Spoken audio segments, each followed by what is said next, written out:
Could your silicone-based foundation that glides on so beautifully and has such gorgeous glow be causing your skin some of the issues that you're complaining about by the end of the day? Cyclopentasiloxane is the most commonly used silicone ingredient in most of the foundations and concealers and primers that are out there now. But professional makeup artists have never relied on silicone products. If they're not using airbrush foundation, they're using a cream and wax base because that is what has been used as the gold standard in professional makeup artistry for ages. It looks the most like real skin. It is malleable. It does not contain alcohol, so it can be manipulated with lighteners and darkeners. The problem with most of the pro products out there is that they have a base of petroleum, mineral oil typically. And while silicone foundation is not necessarily toxic, it is bioaccumulative. It is very difficult to remove from the face. So what you're seeing in the mirror is probably a buildup of dead skin cells. Unless you're pretty religious about exfoliating, you're looking at silicone buildup and dead skin cells.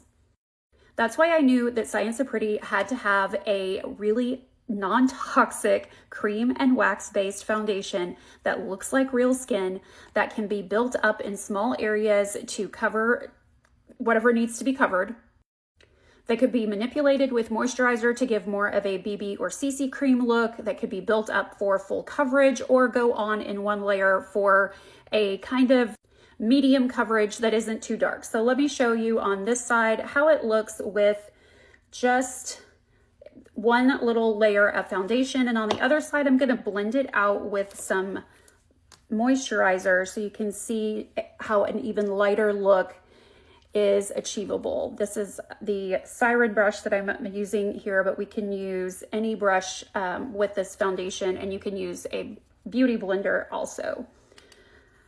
So there is one side. I'm going to go over here and put on more of it and then take a moisturizer. This is the one from Science of Pretty. This is our antioxidant cream.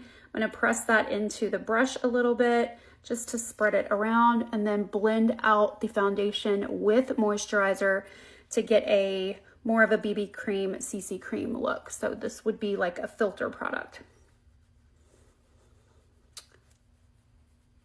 There you go. So we have a dewy glow over here and a lighter, more sheer glow over here.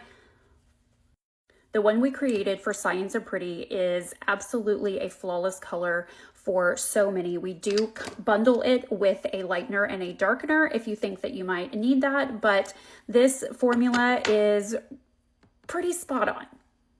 And here's a little secret. You can air about 4 shades too light or 4 shades too dark. And if you're doing a full face of makeup with concealer and bronzer, it's all gonna work out in the end. As long as the color that you started with was a good, healthy neutral.